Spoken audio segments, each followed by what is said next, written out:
ಈ ಒಂದು ಕಾರ್ಯಕ್ರಮಕ್ಕೆ ನಮ್ಮ ಮಹೇಶ್ ಅವರು ನನಗೆ ಫೋನ್ ಮಾಡ್ತಾರೆ.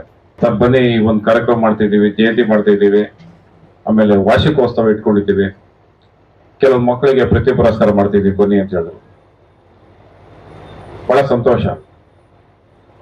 ಯಾಕೆಂದ್ರೆ ಮಾಚಿದೇವರ ಜಯಂತಿಯನ್ನ ನಮ್ಮ ರಾಜ್ಯಾದ್ಯಂತ ಜಿಲ್ಲೆ, ತಾಲೂಕು, ಹೋಬಳಿ ಮಟ್ಟದಲ್ಲಿ ಆಚರಿಸ್ತಾ ಬಂದಿದ್ದೀವಿ. ಬಂಧುಗಳೇ, ಈಗ ಹಿಂದೆ ಒಬ್ರು ನಮ್ಮ ಸ್ನೇಹಿತರು ಭಾಷಣ ಮಾಡಿದ್ರು.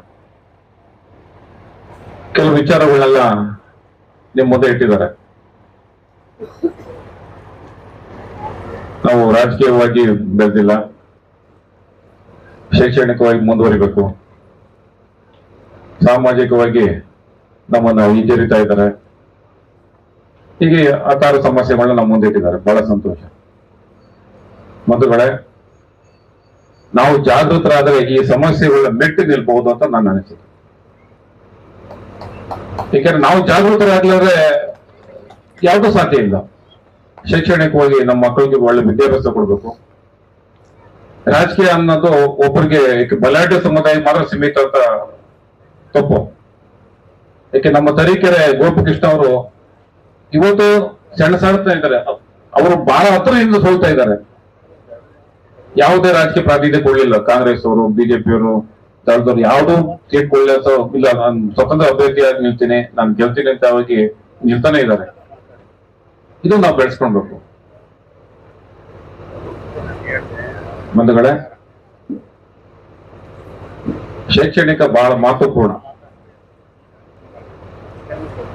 ನಾವು ಎಲ್ಲಾ ಸಭೆ ಸಮಾರಂಭಗಳು ಸಹ ನಾವು ಹೇಳ್ತಾನೆ ಇರ್ತೀವಿ, ನಮ್ಮ ಮಕ್ಕಳನ್ನ ಒಳ್ಳೆ ವಿದ್ಯಾಭ್ಯಾಸ ಮಾಡ್ಬೇಕು, ವಿದ್ಯಾಭ್ಯಾಸ ಕೊಡಿಸ್ಬೇಕು ಅಂತ.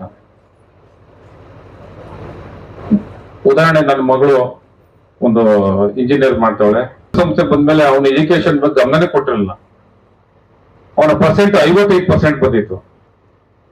ಈ ಕಳೆದ ವರ್ಷ ಏನಪ್ಪ ಈ ತರ ಆಯ್ತು ಅಂತ ಮನೆಯಲ್ಲಿ ಚರ್ಚೆ ಮಾಡಿದಾಗ, ಯಾಕೆ ನಾವು ಆ ಕಡೆ ಗಮನ ಕೊಡ್ತಾ ನೇರ ಮಕ್ಕಳನ್ನ ಸಹ ನಾವು ಒಂದು ಉನ್ನತ ಸ್ಥಾನಕ್ಕೆ ತಗೊಂಡು ಹೋಗ್ಬೇಕಾಗ್ತದೆ. ನಮ್ಮೆಲ್ಲ ಜವಾಬ್ದಾರಿ, ಹಾಗೆ ನಿಮ್ಮೆಲ್ಲ ಜವಾಬ್ದಾರಿ. ಆಮೇಲೆ ನಮ್ಮ ಸ್ನೇಹಿತರು ಯಾವಾಗ ಹೇಳ್ತಿದ್ರು SC ಹೋರಾಟ, ನಮ್ಮನ್ನ ಪರಿಶಿಷ್ಟ ಜಾತಿಗೆ ಸೇರಿಸ್ಬೇಕು ಅನ್ನೋದೊಂದು ಬಹಳ ಒತ್ತಾಸೆ ಇದೆ. ನಮ್ಮ ಗುರುಗಳು ಸಾಕಷ್ಟು ಹೋರಾಟ ಮಾಡ್ಕೊಂಡ್ ಬಂದ್ರು, ಪಾದಯಾತ್ರೆ ಮಾಡಿದ್ರು, ಕೈ ಕೂತ್ಕೊಂಡ್ರು, ಇವತ್ತು ಲೆಟರ್ ಕೊಡ್ತಾನೆ ಇದೆ. ಇದಕ್ಕೊಂದು ಅಂಕಿತ ಹಾಕ್ಬೇಕು. ಯಾಕೆ ನಮ್ಮ ಸ್ವಾಮೀಜಿಗಳು ಬಿಟ್ರೆ ಇನ್ಯಾರು ನಾವು ನಮ್ಮ ಅಷ್ಟು ಬಲಶಾಲಿ ಇಲ್ಲ, ನನ್ನ ಅನಿಸಿಕೆ. ಯಾಕೆಂದ್ರೆ ಸಾಕು, ನಾವು ಲೆಟರ್ ಕೊಟ್ಟು ಬೆನ್ನ ಬಾಗ್ಸಿ ಸಾಕು, ಕೊಟ್ಟು ಸಾಕಾಯ್ತು. ಇನ್ನೇನಿದು ಹೋರಾಟ. ಹೋರಾಟದಿಂದ ಮಾತ್ರ ನಮಗೆ ಏನ್ ಬೇಕೋ ನಾವು ತಗ್ಸ್ಕೊಳಕ್ ಸಾಧ್ಯ ಹೊರತು ನಮ್ಮ ಲೆಟ್ರು ಹೋಗಿ ನಕ್ಕೊಂಡು ಅಲ್ಲಿ ಕರ್ಕೊಂಡು ನಮ್ ಕೇಳಿ ಸಾಕು. ಯಾಕೆಂದ್ರೆ ಮೊನ್ನೆ ಇತ್ತೀಚೆಗೆ ನಮ್ಮ ಈ ತುಮಕೂರು ಜಿಲ್ಲೆಯಲ್ಲಿ ಒಂದು ಸಮಾವೇಶ ಆಯ್ತು. ರಾಜ್ಯದ ನಾಯಕರು ಭರವಸೆ ಮೇಲೆ ಭರವಸೆ, ಯಾಕೆ ಚಪ್ಪಾಳೆ ಬೇಕಿತ್ತಲ್ಲ. ಒಂದ್ MLC ಕೊಟ್ಬಿಟ್ಟು ಮಾಡ್ಬಿಡ್ತೀವಿ, ಒಂದ್ MLA ಸೀಟ್ ಕೊಡ್ತೀವಿ, ಯಾವ್ದು ಕೊಡ್ಲಿಲ್ಲ.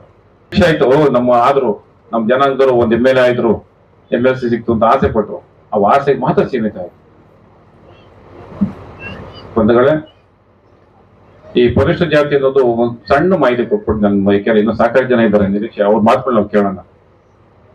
ಆಲ್ರೆಡಿ ಒಂದು 21 ರಾಜ್ಯದಲ್ಲಿ ನಮ್ಮನ್ನ ಪರಿಶಿಷ್ಟ ಜಾತಿಗೆ ಸೇರಿಸಿದ್ದಾರೆ. ಒಂದು ದೇಶ, ಒಂದು ಸಂವಿಧಾನ, ಒಂದು ಪ್ರಧಾನಮಂತ್ರಿ, ಒಂದು ರಾಷ್ಟ್ರಪತಿ, ಆದರೆ ಕಾನೂನು 2-3.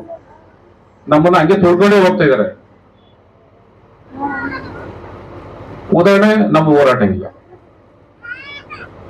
ಸಂಘಟನೆ ಬಹಳ ಕಮ್ಮಿ. ನಮ್ಮಲ್ಲಿ ಕಿತ್ತಾಟ. ಯಾವ ಜಿಲ್ಲೆ ಹೋದ್ರು 2 ಸಂಘ, ಯಾವ ತಾಲೂಕು ಹೋದ್ರು 2 ಸಂಘ. ನಮ್ಮ ಅದೃಷ್ಟ, ನಮ್ಮ ತುಮಕೂರಲ್ಲಿ ಯಾವುದೋ ಸಂಘ ಸಂಸ್ಥೆಯಲ್ಲಿ ನಮ್ಮ ಅದೃಷ್ಟ ಅದು ಒಂದೇ ಸಂಘ, ತಾಲೂಕು ಒಂದೇ ಸಂಘ. ಹಾಗೆ ಈ ಸಂಘಟನೆ ಇತರ ಅಕ್ಕಪಕ್ಕ ಜಿಲ್ಲೆಗೂ ರಾಜ್ಯ ವ್ಯಾಪ್ತಿ ವಹಿಸಲಿ ಅಂತ ನಮ್ಮ ಆಸೆ.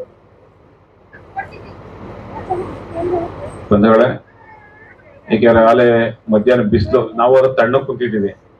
ನೀವುಗಾಲೆ ಬಿಸಿಲ ಕೂತಿದ್ದೀರಾ, ಇನ್ನು ಸಾಕು ನಾನು ಮಾತಾಡ್ಕೊಂಡು ಈ ಒಂದು ಅವಕಾಶ ಕೊಟ್ಟಂತ ನಿಮ್ಗೆಲ್ರಿಗೂ ಧನ್ಯವಾದ ತಿಳಿಸ್ತಾ ನಮಸ್ಕಾರ.